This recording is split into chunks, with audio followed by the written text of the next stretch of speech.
Salut à tous et à toutes, c'est Samuel. On se retrouve ce matin pour une nouvelle review d'une figurine arrivée. Donc il s'agit d'une figurine de la licence Avengers, Age of Ultron.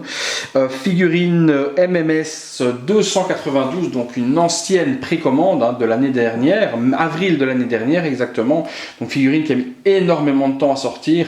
Ce que je trouve dommage parce que le film est sorti maintenant il y a un long moment, donc ça fait une figurine qui sort trop tard et qui fait passer le goût un peu de la licence Age of Ultron, pardon.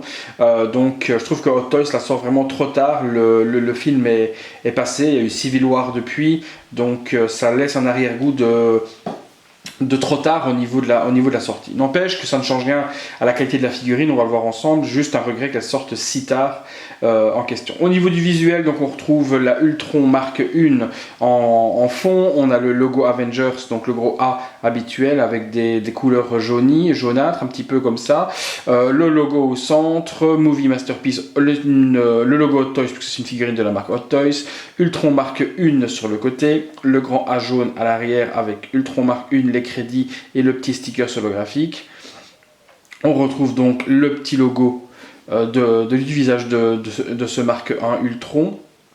Et puis on revient sur le visuel de face. Cette figurine représente donc la Iron Legion complètement explosée, dont Ultron prend possession après avoir explosé Jarvis. C'est une scène que l'on retrouve dans le film lorsque Tony Stark et ses amis font une fête chez Tony.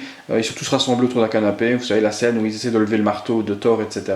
Et puis un bruit strident apparaît et cette figurine, ce robot apparaît avec complètement désarticulé et fait son petit speech donc de fin du monde aux Avengers. On va passer à l'intérieur de la boîte, à tout de suite.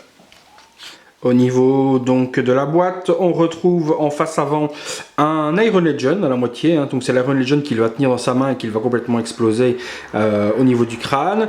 Au niveau du blister sous le dessous, on va enlever ça ensemble, pack. Voilà, on pose.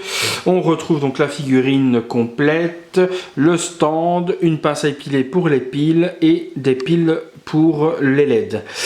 C'est assez sommaire au niveau du contenu, mais je vois pas ce qu'on aurait pu avoir d'autre. Il n'y a pas de main supplémentaire ou autre, donc c'est une main articulée.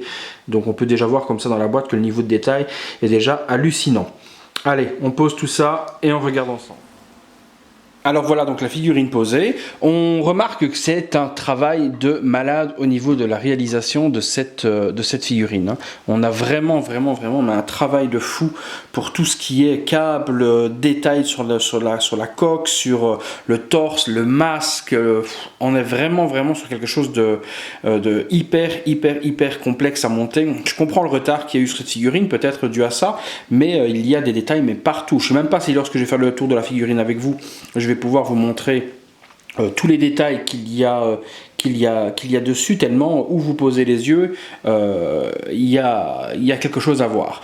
Au niveau des LED, donc des LED dans le dos, des LED dans la tête pour illuminer donc l'arc réacteur et illuminer le visage. Les LED dans la tête se mettent pas trop compliqués, merci la petite pince à épiler qu'ils fournissent avec. Dans le dos, c'est nickel. J'ai une lueur d'espoir, je vais être honnête avec vous. L'interrupteur dans le dos, je vous le montrerai, est accessible sans retirer de cache ni rien. Donc on peut allumer et éteindre l'arc, nickel. Mais j'ai eu trop d'illusions trop vite, puisqu'au niveau du casque, pour l'activer, il faut retirer une partie du crâne pour arriver à obtenir le bouton pour activer le visage. Donc j'ai été surpris à moitié.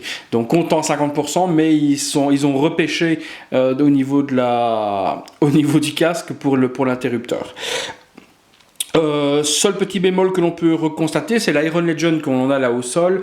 Il n'est pas possible de le prendre et d'arriver à le mettre dans la main. Vous voyez, un peu comme s'il tenait le crâne pour l'exploser. Il n'y a pas d'endroit pour faire tenir le crâne à l'intérieur. Ça, c'est un peu dommage. Et il est très lourd au niveau réalisation, donc si vous le mettez dans la main, le bras risque de pencher, il n'est pas possible de l'attacher. J'ai essayé avec une petite ficelle transparente d'accrocher le masque dans la main, mais le poids de ce petit Iron Legion en question est très lourd, donc la main tombe, c'est un peu dommage en question. Comme je vous expliquais, il n'y a pas d'accessoire mis à part sur Iron Legion en question au sol. Là, il n'y a pas de main supplémentaire ou autre, et la main est totalement articulée avec les doigts comme on connaît sur les figurines Iron Man. Les doigts sont totalement articulés pour faire un petit peu ce que l'on veut avec la main. Au parlant justement des articulations, hein, hop, je fais un petit tour, on peut regarder ça ensemble, on peut le voir ensemble. L'articulation donc bras se plie plutôt pas mal, hein, on a une bonne articulation ici dessus. Le bras, même chose, peut bouger plutôt pas mal. Après on va être bloqué avec le câble qui est ici, donc on arrive quand même à avoir une envergure assez intéressante. Il bouge dans tous les sens. Même chose pour le bras à côté, bien faire attention au petit câble. Donc là on est bloqué ici, le câble n'ira pas plus haut, mais on peut plier également ce bras sans main. Les jambes se plient facilement aussi. On peut par contre pas écarter du tout ici, il n'y a pas d'axe pour écarter les jambes. Donc les jambes peuvent aller de gauche à droite, enfin d'avant à arrière, pardon, et on peut plier les genoux, mais on ne peut pas du tout écarter les jambes. Donc ça, c'est à savoir à ce niveau-là. Au niveau de l'Iron Legend, je peux vous faire un petit visuel dessus si vous voulez le voir. Ça peut être intéressant. On retombe sur quelque chose de plutôt bien réalisé aussi, avec une tête qui bouge, des bras qui vont bouger également haut bas. Donc au niveau réalisation, on a quelque chose qui est très joli et très correct, hein. Donc je vous montre un petit peu sous tous les angles. Pas de LED par contre, on ne peut pas illuminer, il n'y a pas de LED à mettre à l'intérieur ou autre sur cette Iron Legend en question. Les LED ne s'allumeront pas. Donc là on peut voir la réalisation dans le dos. Donc on est pratiquement sur une prise de la figurine, on l'a coupé en moitié, on l'a battle damage et on retrouve donc un Iron Legend explosé. Mais j'aurais bien aimé qu'on puisse le mettre, vous voyez, il n'y a rien du tout pour l'accrocher dans la main. J'aurais bien aimé qu'on puisse l'accrocher dans la main de Ultron pour simuler la scène où il expose ce crâne en question. Donc je le repose, on fait un petit tour de la figurine ensemble. Voilà, donc quand je vous disais qu'il y en a vraiment partout à voir, je ne vous mentais pas. On a vraiment quelque chose de splendide au niveau de la réalisation de cette figurine. Donc un vrai travail d'horloger. Il y a des pistons partout, il y a des câbles partout. C'est hyper détaillé. Le socle, on retrouve le socle Avenger classique, hein, sur lequel on va retrouver, je vous montre, hop, Ultron Mark 1, donc classique. Mais en rien d'exceptionnel au niveau du socle, même petit pour mettre les deux, hein. Si vous voulez mettre l'Iron Legend et la marque 1 Ultron sur le même socle, ça devient un petit peu compliqué. Vous voyez, on va retrouver, je vais essayer de vous faire une petite mise au point. Voilà, l'arc réacteur qu'on trouve ici, oups, forcément c'est à peu près, voilà, l'arc réacteur qu'on trouve complètement excentré parce qu'elle est explosée. Le logo Avengers d'Iron Legend, hein. Donc je vous dis, je vais vraiment avoir du mal à tout vous montrer tellement qu'il y a des détails, mais partout, quoi. Vous voyez un peu l'arrière, le haut du crâne. Donc c'est cette petite partie ici, petite mise au point, voilà. C'est cette petite partie ici qui va s'enlever pour activer la LED de la tête. Donc on enlève le petit circuit imprimé que vous voyez là et on peut enlever la tête. Je vous montre un peu les détails. Et c'est ici, juste là, oh, c'est pas facile. Voilà, c'est juste ici qu'on va retrouver le petit interrupteur pour allumer l'arc réacteur. Donc je vous mentais pas au niveau réalisation, mais il y en a vraiment partout. Les pistons, les bras, les câbles, c'est magnifique au niveau de la réalisation. Personnage secondaire, mais bon, c'est quand même la première forme d'Ultron qu'on voit dans le film, hein, je suis d'accord avec vous, c'est quelque chose qu'on ne voit pas longtemps, puisqu'il se fait vite exploser avec un coup de marteau, si je dis pas de bêtises, ou de bouclier dans cette scène en question, hein, il se fait vraiment exploser rapidement, mais c'est la première forme d'Ultron qu'on trouve, c'est quand même emblématique. Ouais, c'est pas mal, hein, vraiment. Donc la vidéo ne sera pas très longue, il n'y a pas énormément de choses à montrer dessus puisqu'il n'y a pas d'accessoires ni rien. Donc on va... Je vous montre un peu la tête de près si j'arrive à faire un beau... Voilà. Et là on va regarder un peu plus de près les détails.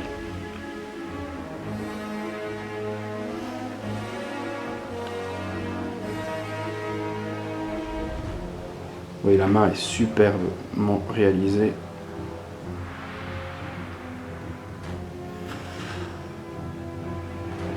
Si vous aurez une vue d'un peu plus près de tous les détails de cette figurine.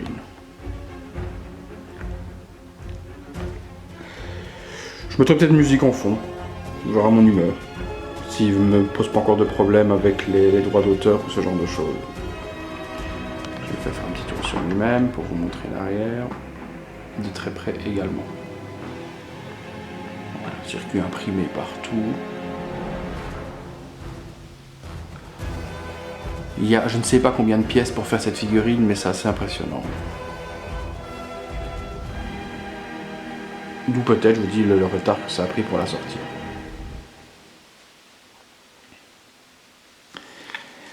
Comme ça, je pense avoir pu vous montrer un petit peu tous les angles et tous les détails qu'il y a dessus. Bien que je vous dis, hein, c'est une figurine qu'on regarde vraiment sur tous les angles. C'est un truc de malade au niveau réalisation. Je crois que c'est la plus belle réalisation de Hot Toys au niveau difficulté d'une figurine. Allez, on refait un petit tour. Ouf. Puis 3 petits tours et puis s'en vont. On refait un petit zoom arrière. Et on se retrouve pour point positif, point négatif. Donc voilà, donc au niveau de ce que je peux dire sur cette figurine, donc très gros travail d'Hot Toys sur la réalisation. Point positif, les articulations sont pas mal, on peut faire pas mal de poses avec, bien à faire attention au niveau des câbles ou autres. L'accessoire est joli au niveau de l'Iron Legion, mais ce sera aussi un de ses défauts, malheureusement. En question. Il n'y a pas d'accessoires à mettre, je vois pas ce qu'ils auraient pu mettre d'autres. Hein. Des mains supplémentaires ça sert à rien, elle est complètement articulée, on peut activer les doigts, articuler les doigts et tout. Je pense qu'il n'y a pas d'accessoires à mettre supplémentaires avec ce type de figurine. Point négatif, juste le Iron Legion que l'on peut pas mettre dans la main, c'est un peu dommage parce que cette posture avec l'Iron Legion en main, prête à être explosée au niveau du crâne, c'est quelque chose qui aurait été vraiment, vraiment cool au niveau de la réalisation. Dernier point négatif, mais on a l'habitude. Gros coup de chapeau pour l'interrupteur dans le dos, facile d'accès. Et petit bémol, pour l'interrupteur dans le crâne, on aurait pu le mettre facilement aussi d'accès pour activer et éteindre, sans devoir retirer la partie du circuit imprimé sur le dessus du crâne. Voilà tout ce qu'il y a à dire sur cette figurine. C'est pas une review super longue, mais je pense que je ne l'ai pas bâclé, mais il n'y a pas énormément de choses à dire dessus. On se retrouvera normalement milieu de semaine prochaine pour la review du Batman classique, hein, donc de Batman vs Superman, donc le Batman en tenue, en bas de suite, plus d'armure, plus de Nightmare ni quoi que ce soit. Donc d'après ce que j'ai vu sur les premières photos, ça promet, c'est vraiment une belle figurine. Donc j'ai hâte de la voir la semaine prochaine pour pouvoir vous la montrer et vous faire une petite review. Deadpool devait sortir fin de semaine, mais comme le Batman est sorti de nulle part, je pense pas qu'on aura Deadpool fin de cette semaine-ci. Ma foi, Toys peut encore nous surprendre. Voilà les amis, à bientôt, et j'espère que cette vidéo vous a plu, et on se donne rendez-vous pour une prochaine vidéo.